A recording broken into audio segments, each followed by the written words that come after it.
Au matin du 29 novembre 1980, dans une ferme familiale, un homme brillant et passionné par les étoiles vit toujours chez sa mère et son beau-père à l'âge de 43 ans. Il s'appelle Granger Taylor. Ses parents se réveillent ce matin-là et trouvent punaisée sur la porte de la chambre de leur fils une lettre. Chère mère, cher père, je suis parti pour embarquer à bord d'un vaisseau spatial extraterrestre car des rêves récurrents m'ont assuré un voyage interstellaire de 42 mois pour explorer le vaste univers puis revenir. Je vous laisse derrière moi tous mes biens puisque je n'aurai désormais plus besoin d'aucun d'eux. Veuillez utiliser les instructions de mon testament comme guide pour vous aider. Avec amour, Granger.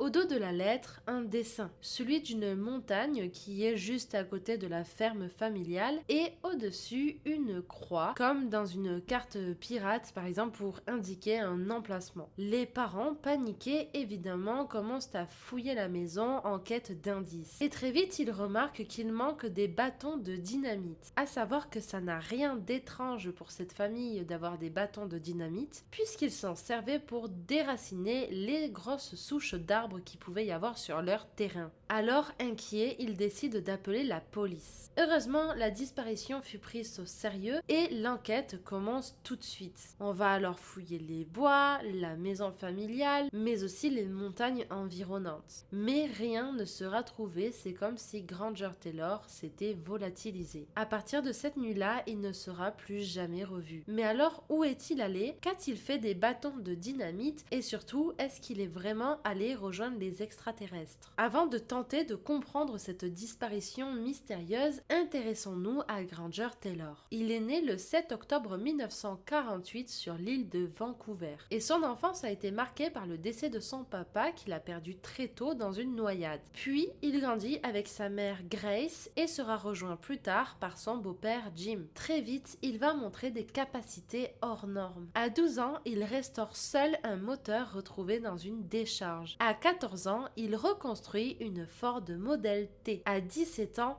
il redonne vie à un bulldozer abandonné qu'il utilise pour aider les fermiers des environs. Au début de la vingtaine, il restaure même une vieille locomotive qu'il va retrouver dans les bois complètement abandonnée. Il va alors dégager la végétation, la réparer, installer ses propres rails sur le terrain de ses parents et ensuite il va permettre aux jeunes du quartier, du village de venir faire un tour de locomotive quand ils veulent. Et Granger, il est comme ça, il donne de son temps et même les jeunes peuvent venir pour apprendre la mécanique, apprendre l'ingénierie, comprendre comment marchent les choses, etc. Mais son chef-d'œuvre reste un avion de chasse Kitty Hawk P-40. C'est un avion de la Seconde Guerre mondiale. Granger le démonte pièce par pièce et le remonte en le restaurant. Le résultat est si parfait qu'un collectionneur va en faire l'acquisition. Dans un article de la CBC, un ami de Granger, Darren Montz, explique que celui-ci était complètement autodidacte ou presque. En gros, il était capable rien qu'en regardant une machine de comprendre comment elle fonctionnait, de pouvoir la démonter et la remonter très facilement. Et ce, sans même aucune formation en ingénierie ou en mécanique. Sa maison et son terrain devient au fil des années un laboratoire à ciel ouvert. C'est quelqu'un donc déjà d'hors norme avec un grand don pour l'ingénierie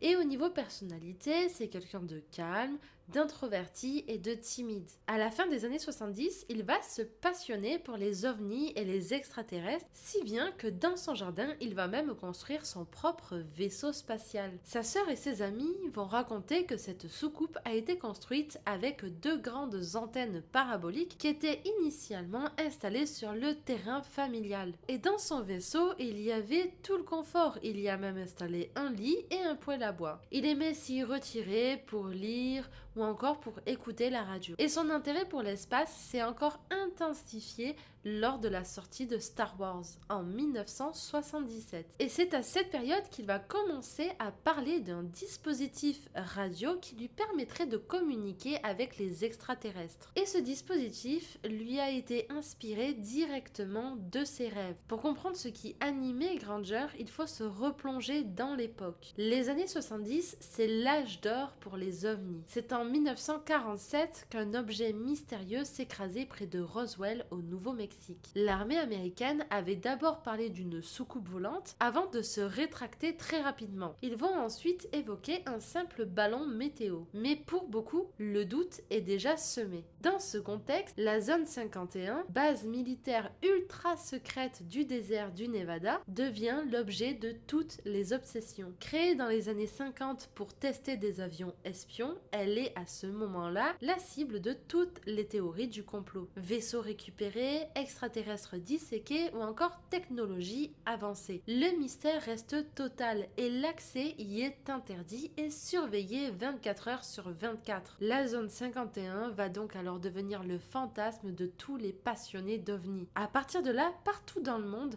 des affaires étranges se multiplient. Par exemple, le 5 novembre 1975 en Arizona, Travis Walton disparaît 5 jours. Il était bûcheron et pendant qu'il travaillait, un faisceau lumineux l'aurait projeté loin de ses collègues. Suite à cela, il a disparu 5 jours et il est revenu. Son histoire a été très médiatisée et même un film en a été adapté sous le titre de Fire in the Sky. Le 11 octobre 1973, à Pascagoula, dans le Mississippi, 2 pêcheurs affirment être enlevés par des créatures humanoïdes. Selon leur récit, une lumière bleue les aurait enveloppés et 3 créatures humanoïdes les auraient kidnappés pour les amener à bord de leur engin pour les examiner avant de les relâcher. Malgré le scepticisme de beaucoup de personnes, les 2 pêcheurs vont maintenir la même version jusqu'à leur mort. Imaginez Granger qui entend ces histoires, il devait être fasciné. Peut-être même jaloux, parce que lui aussi, il aurait aimé rencontrer les extraterrestres. D'autant plus que ces récits se retrouvent vraiment partout dans le monde. On peut citer par exemple Antonio Villas-Boas en 57. C'est un jeune Brésilien de 23 ans qui est en train de labourer ses champs alors que la nuit est déjà tombée. Selon son récit, il aurait observé une étoile rouge qui se rapproche de lui. Mais en fait, cette étoile, de plus près, se retrouve être un ovale avec une coupole qui tourne au-dessus. L'appareil a atterri dans le champ et alors qu'Antonio tentait tant bien que mal de faire avancer son tracteur plus vite, celui-ci tombe en panne, forçant Antonio à courir. Le problème, c'est qu'il n'est pas assez rapide et il dira avoir été attrapé par des humanoïdes avec des costumes gris et des casques qui l'ont amené à bord de leur vaisseau. Enfin, le 21 octobre 1978, Frédéric Valentic, qui est un pilote australien de 20 ans, il est en vol entre l'Australie et la Tasmanie quand il contacte le contrôle aérien de Melbourne. Il signale qu'un objet non identifié le suit. Il décrira cet objet comme ayant des lumières vertes et se déplaçant à très grande vitesse. Ses dernières paroles ont été « Cet appareil étrange plane au-dessus de moi à nouveau. Il plane et ce n'est pas un avion. » Après cela, la communication a été interrompue et ni Valentic ni son avion ne sera jamais retrouvé. Ce climat va nourrir les rêves, les obsessions, mais aussi les inquiétudes de millions de personnes. Et au cinéma, les films comme Rencontre du troisième type ou encore Star Wars remplissent les salles. C'est dans ce monde que Granger vit et évolue, et lui plus que quiconque est persuadé qu'il sera choisi. Il passe des nuits entières dans sa soucoupe bricolée à espérer que les extraterrestres le contactent. La sœur de Granger, Taylor, racontera dans le documentaire Spaceman qui est dédié à Granger en 2021 qu'ensemble ils passaient de longues après-midi au lac, à nager ou encore à écouter la musique dans leur chambre. Quand ils étaient jeunes, ils étaient assez proches. Mais plus Granger grandit et plus il s'enferme et il devient de plus en plus solitaire. Pour qu'à la fin, il s'isole juste dans son vaisseau et écoute des fréquences radio en boucle. Il parle à ses proches de ses rêves et il est persuadé qu'ils sont réels. Son ami Robert Keller dira que dans le vaisseau, assez régulièrement, il fumait de l'herbe de Provence, si vous voyez ce que je veux dire. Plus tard, une lettre sera retrouvée, une lettre d'un cousin qui dira que l'été avant sa disparition, lui, des amis et Granger ont fait plusieurs soirées où il est question de drogue et notamment du LSD. Et ça fait sens parce que Granger parlait souvent de rêves, de voix, et cette drogue-là, qui est très répandue dans ces années-là, provoque exactement exactement ça, c'est-à-dire des hallucinations sensorielles. Il y aurait aussi d'autres rumeurs sur d'autres drogues, mais là, rien n'est prouvé. Le soir de sa disparition, donc le 29 novembre 1980, il fait mauvais temps sur l'île de Vancouver. Des proches de Granger, comme son ami par exemple, Robert Keller, affirment que ce soir-là, il y a eu une très forte tempête. Tempête qui a même provoqué des coupures de courant. Sauf que, de ce que j'ai vu, aucune donnée météorologique prouve cette tempête-là. Il fait mauvais temps, oui, mais de là à faire des coupures de courant, peut-être pas. Ce qui est sûr, c'est que le soir de sa disparition, aux alentours de 17h30 et 18h, Granger Taylor se rend au restaurant Bob's Grill. Plusieurs témoins diront l'avoir vu. Puis, il se serait dirigé vers sa famille et ses amis et aurait tenu des propos vraiment étranges. Il parlait de voyage interstellaire et donnait des prérogatives sur quoi faire de ses affaires. Suite à ça, Granger Taylor est tout simplement parti et on ne l'a plus jamais revu. Keller raconte aussi que selon Granger, les extraterrestres choisiraient sûrement une nuit de mauvais temps pour venir le chercher. Et pour une raison très simple, c'est que ça leur permettrait de voyager à couvert sans être vus. Donc le fait qu'il fasse mauvais ce soir-là, c'est très symbolique pour la famille. Ce n'est que 6 ans plus tard, en 1986, que des bûcherons vont tomber par hasard sur un site où on dirait qu'il y a eu une explosion. Il y a un énorme cratère et dans ce cratère, des morceaux de métaux, mais aussi un moteur et quelques fragments d'os. Il y a aussi un numéro de série à retrouver sur les métaux, numéro de série qui appartenait à un véhicule, un Datsun, celui que possédait Granger. Donc, le rapport conclut que la cause probable de la mort de Granger, c'est une explosion. Dans le documentaire Spaceman, il est précisé qu'on n'a pas fait de recherche ADN. Parce que même si on a retrouvé des fragments d'os, ce qu'il faut comprendre, c'est que dans les années 86, la recherche ADN n'était pas ce qu'elle est aujourd'hui. Donc cette conclusion repose surtout sur des éléments circonstanciels. Il y a bien une explosion, il y a la voiture de Granger et quelques fragments d'os. On suppose que c'est à lui. Surtout qu'on va retrouver des morceaux de tissu qui seront identifiés formellement par la maman de Granger qui dira que c'est son pull. Aussi, la police conclut que l'explosion est due à de la dynamite. Donc, les enquêteurs concluent que Granger est mort dans son véhicule. Le certificat de décès est alors édité pour le 30 novembre 1980, soit le lendemain de sa disparition. Mais comme il n'y a jamais eu d'ADN ni de preuves formelles qu'il s'agit bien de Granger Taylor, certains éléments restent encore en suspens. Le rapport officiel parle par exemple d'un camion bleu. Or, le Datsun de Granger avait été repeint en rose. C'est quand même une couleur qui ne passe pas inaperçue et qu'on ne confond pas facilement. Robert Keller va même insister sur le fait qu'il a lui-même aidé Granger à repeindre son véhicule en rose et que la couleur d'origine était marron et non pas bleu. Il n'a jamais vu Granger avec un véhicule bleu. Le journaliste Tyler Hooper, qui a enquêté sur l'affaire, avance une explication. Tout simplement, la police a continué à appeler le camion bleu puisque c'était cette couleur qui était indiquée dans les papiers du véhicule, alors même que visuellement, le véhicule était rose. Aussi, les fragments d'os sont incomplets. On a retrouvé seulement 2 fragments d'os. Pas de crâne, pas de squelette entier. Il n'y a pas non plus d'effet personnel, à l'exception du pull. Les restes n'ont jamais été testés génétiquement, et qui plus est, certains témoins disent qu'ils ont été depuis perdus. Enfin, la dynamite, c'est un explosif stable, qui ne s'enclenche donc pas facilement. Il aurait vraiment fallu une action volontaire et manuelle pour la faire exploser. D'autant que Granger avait l'habitude d'utiliser ces dynamites, puisqu'il s'en servait pour déraciner les souches d'arbres. Donc, pour la police, ce décès ne peut être qu'intentionnel. Pour eux, c'est forcément un geste volontaire.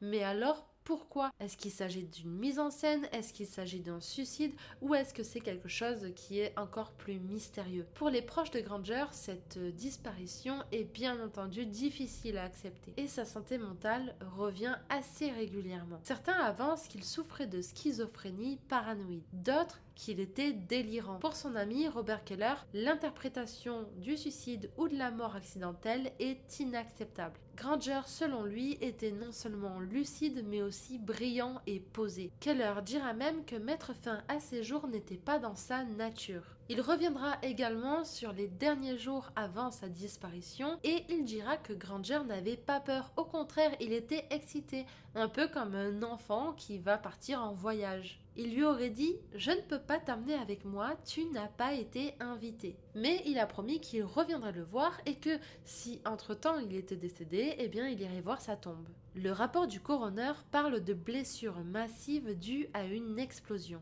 Mais il tranche pas vraiment entre la thèse de l'accident ou le fait que ce soit volontaire. Dans le documentaire Spaceman, les proches de Granger vont dire qu'il n'avait aucune intention de mettre fin à ses jours. Ils s'accordent qu'il était parfois déprimé, mais pas au point d'avoir des intentions suicidaires. Malheureusement, dans ce même documentaire, les journalistes ne vont pas réussir à retrouver le site d'explosion. Et bien sûr, tous ces mystères ne font que rajouter du doute et de la peine à la famille de Granger, toujours en quête de vérité. Selon ses proches, Granger était convaincu et déterminé à rencontrer les extraterrestres. Mais surtout, il était attaché à ceux qu'il aimait, sa famille et ses amis. Alors, que s'est-il vraiment passé ? Depuis sa disparition, les hypothèses sur Internet se multiplient. Je vais vous parler de certaines d'entre elles, du plus farfelu au plus plausible, selon moi. Théorie numéro 1, il aurait été enlevé par les extraterrestres. Et comme il l'aurait dit, le mauvais temps a permis de masquer le vaisseau. Je ne sais pas ce que vous en pensez, mais moi perso, cette théorie, je n'y crois pas du tout. Deuxième théorie, il a été recruté secrètement par le gouvernement. Il était extrêmement doué, c'était un petit génie de la mécanique et de l'ingénierie, donc pourquoi pas. Le truc, c'est que je me pose une question par rapport à son profil psychologique. On a vu qu'il avait quelques problèmes avec la drogue et puis qu'il avait parfois des discours qui étaient un peu surprenants. Je me demande si le gouvernement, même s'il est extrêmement doué, aurait fait confiance à ce genre de profil. Quoi qu'il en soit, dans cette théorie, ce recrutement est quelque chose de secret et donc on aurait orchestré sa disparition. Troisième théorie, il a simulé sa propre mort pour disparaître, pour refaire sa vie sous une nouvelle identité, peut-être dans un nouveau pays. Alors pour moi, cette théorie et la précédente, en fait, elles sont à égalité. Je n'y crois pas, tout simplement aussi parce que il était proche de sa famille, il était proche de ses amis et je ne comprends pas pourquoi est-ce qu'il aurait disparu. Il n'y avait pas de problème de dette, il n'avait pas de problème amoureux connu, bref, aucune raison pour vouloir disparaître volontairement. Dernière théorie, la plus plausible selon moi et celle qui est plébiscitée par les enquêteurs, c'est l'accident avec les explosifs, qu'ils soient volontaires ou non. En effet, il a parlé à plusieurs reprises de testament, donc il avait déjà prévu quelque chose en ce sens-là. On dirait des adieux et en même temps, à plusieurs reprises, il a dit qu'il reviendrait. Donc, je sais pas, c'est pas très clair. Depuis plus de 40 ans, l'affaire Granger-Taylor continue d'alimenter les podcasts, les documentaires et les vidéos YouTube comme la mienne. Il y a des centaines de messages Reddit qui analysent les informations hyper intéressants à lire. Certains internautes évoquent même une synchronicité entre le jour de la disparition de Granger et des observations d'OVNI dans la région. Évidemment, tout cela est purement spéculatif.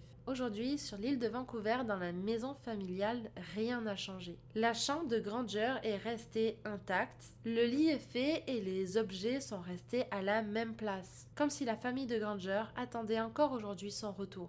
Et voilà, c'est comme ça que s'arrête notre histoire, donc j'espère qu'elle vous aura plu. Si c'est le cas, n'hésitez pas à liker la vidéo ou encore à vous abonner. N'hésitez pas non plus à partager votre avis dans les commentaires, tout en restant bien évidemment bienveillant. Quant à moi, je vous dis à très bientôt pour une nouvelle vidéo.